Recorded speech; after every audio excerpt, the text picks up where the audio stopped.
Why is my cup empty? Perhaps because you have drunk the barrel dry? Damn beer stand. His household is as poorly run as his lands. Estrid is a good wife. Far better than he deserves.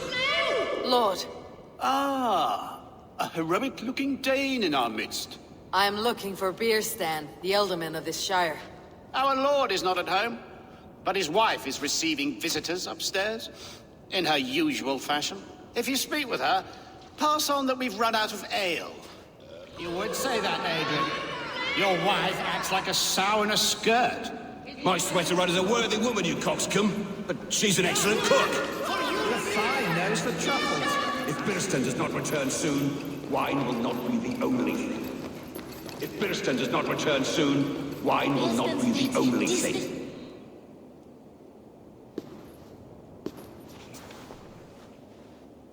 You! Gods will come at one cry from me! Sheathe your blade, lady.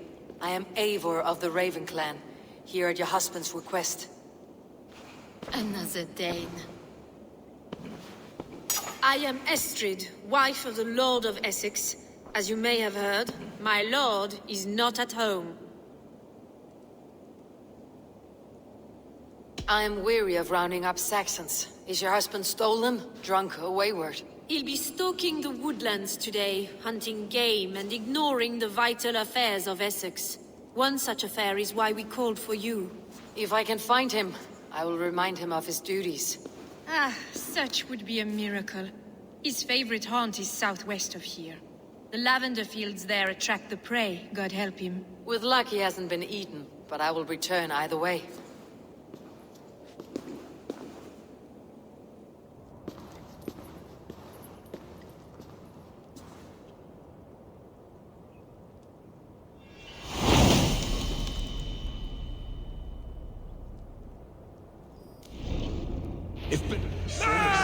Patience is a godly virtue, Adrian. Even the saints would tire of waiting for Birstan to hang up his bow. Dear Estrid, we must discuss the affairs of this land, with or without him.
Ready your weapon, or accept your fate as a feast for bears. It's the blood coursing.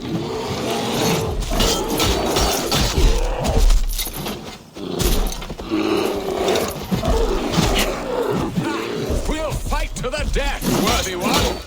Do not let them charge you.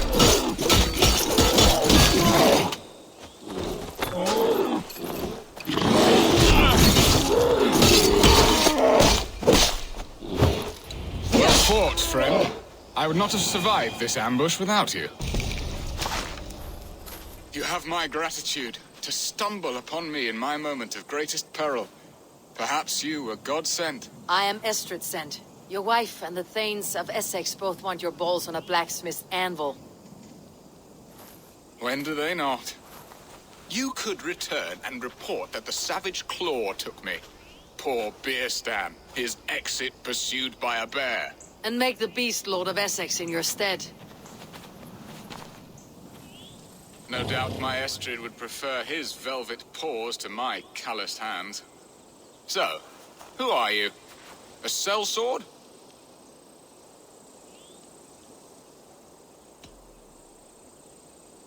I am Norse, and no coin groveler. Intriguing.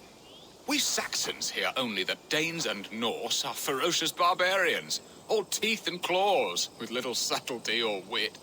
But ho! Are you the Norse I sent word to? I am Eivor of the Raven Clan. You hinted at an alliance for the loan of my unique talents. Blood, yes. Let us return to Colchester at once, and we'll speak more of the delicate matter on my mind. I'm glad you answered my summons. I did not expect such a skilled fighter. It's good I came when I did. You lost many men on this hunt. Good men, all. They will have the proper rights, and their families will be cared for.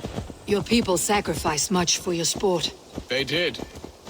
There is no balm for my tortured heart. Why did you ask me here? Do you believe in true love, Eivor? I have loved. But have you truly?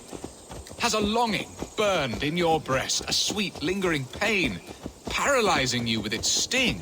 There is pain enough in battle. I do not seek it out in love. I long for it. The thrill of a fight softly won. My wife Estrid lacks fire. She is a fish out of water, cold and dead.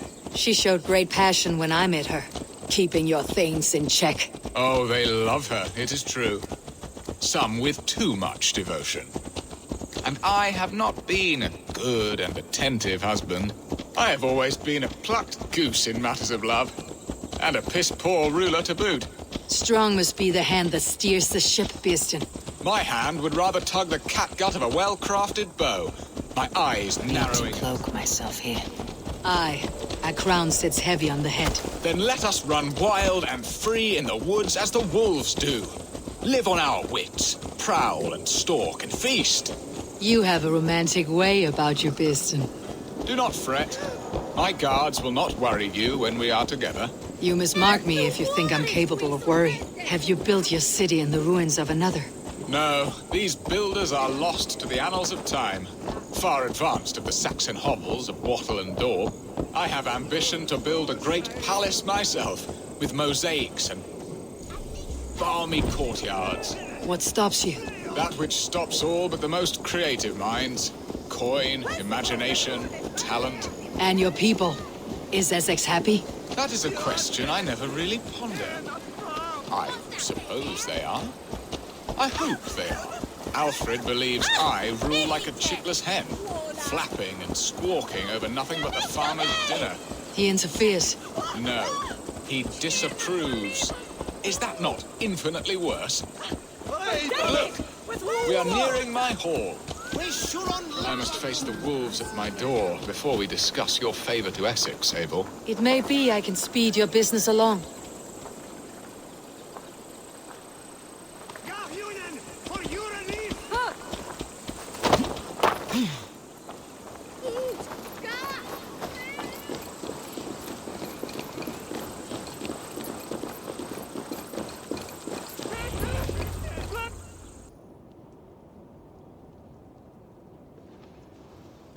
Ready to help me fend off the spears of their displeasure? Let them speak their woes. I'll advise you if I can. Who is this owl, Beerstan, that twitters in your ear? An advisor, nothing more. Here to help Essex navigate her brewing storms.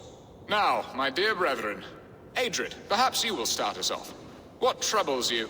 You're a disgrace, Beerstan. Couldn't get a sow pissed in an alehouse. Alfred's men are crawling all over Essex. King Alfred, yes.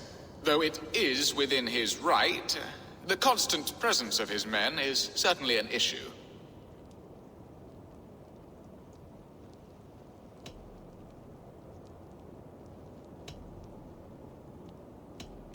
Are they men or babes? If Alfred meddles in the affairs of Essex, send his men home in shrouds.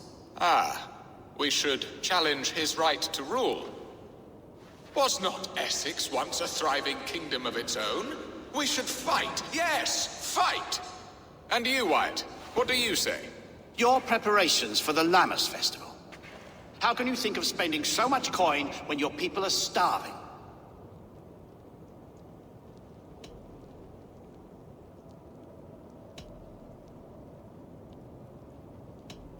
Drink, be merry, eat your fill. Sing of great battles, for tomorrow we may die. There is no problem that mead and song cannot solve. Do we not deserve such mirth? A great feast and happiness? The dark days of winter approach. Let us drink them away. And Aldrich, do you yap like a she-hound as Adred does? You know my thoughts, Bearston. The feared. How can we give men to Alfred for his wars when our harvest suffers day by day?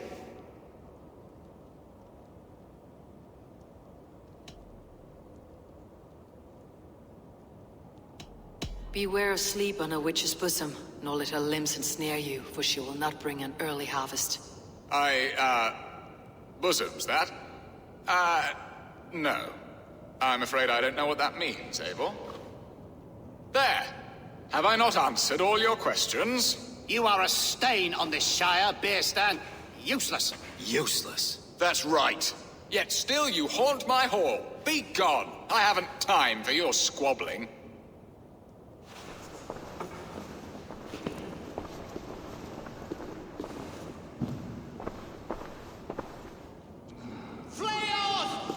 That ceased their prattling. A fine outcome, Abel. The very soul of balance. A firm hand is all you need, Bearston, whether on your hunting bow or on your helm. All this talk of hunting makes me long for the woods. Your wife awaits, Bearston. Are you not worried some other man will drench your sheets with his sweat? Ha! She does as she must. As do I. But you will discover this soon enough.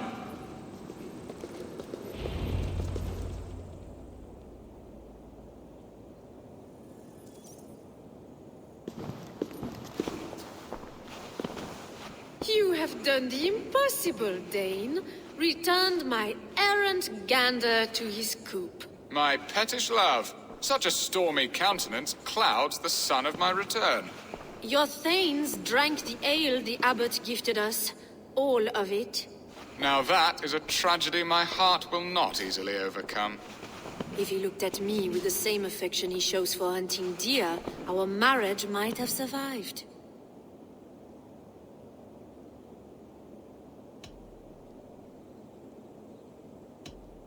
Essex seems at odds with itself. Have you called me here to fix the many problems I have already seen today? No, no, I would not inflict the infighting of my thanes upon you, Eivor. Our matters are more delicate. And of a more personal bent, requiring a finesse and discretion that these Saxons often lack. So, what do you need of me? Our affairs are more of heart than of state, Eivor. What little passion there was between us faded into bickering long ago. We would have our freedom, Eivor. I from my wife, and my wife from Essex. I am too sharp a weapon for so soft a task. Why not part and be done with it? Oh, were I a Dane, and divorce as simple as a slit throat. But it's not so easy as that.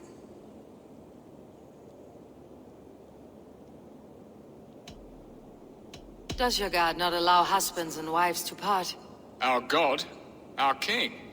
There is much standing in the way of a joyous uncoupling. Ours was an arranged marriage, a political need, and not easily broken. Explain yourselves, clear and plain, and I will do it. The poetry here is mind mud. We had a plan, a simple plan. A woman lost and a woman found. Some time ago, we paid a Dane to kidnap me and ferry me safely to Francia. As you can see, he did not deliver. He was certainly thorough in other regards. Some Norse can be quick to take coin and slow to earn it. If I give my word, it is not broken. Could we try the kidnap again? Much of the planning is done. It would only take a more trustworthy overseer. It should be a bold venture if we do. Loud and brash and seen by all. During our Llamas festival, merry peasants and guards with wandering eyes. Your return to Francia would need a swift ship with a captain ready to leave England. We could ask him. I would have thought his steed and seamen spent. Come find me in the market, Eivor. Our unwelcome guests require food and ale to soften their anger. My wife is a gracious and attentive host, Abel. The only thing that keeps my braying thanes at bay. And the woman found? A darling Maybud, Alvida, my childhood sweetheart. I left her 20 years ago in Malden to marry my prickled pear. 20 years. Can an ember so cold be reignited? We can hope. You must fan the flame. Find her, bring her to my lakeside cottage, and light a bonfire there. I will know to come. I believe she lived in the last house in Malden. A small, sweet place where fond memories were made. I will do as you both ask, and ask Freya for success in this love game. Good luck in your endeavors, Eivor. I pray you find my Alvida with a fair face and a yearning heart. Now, should I look for Alvida first, or meet with Estrid at the marketplace? Jesus, se mi porta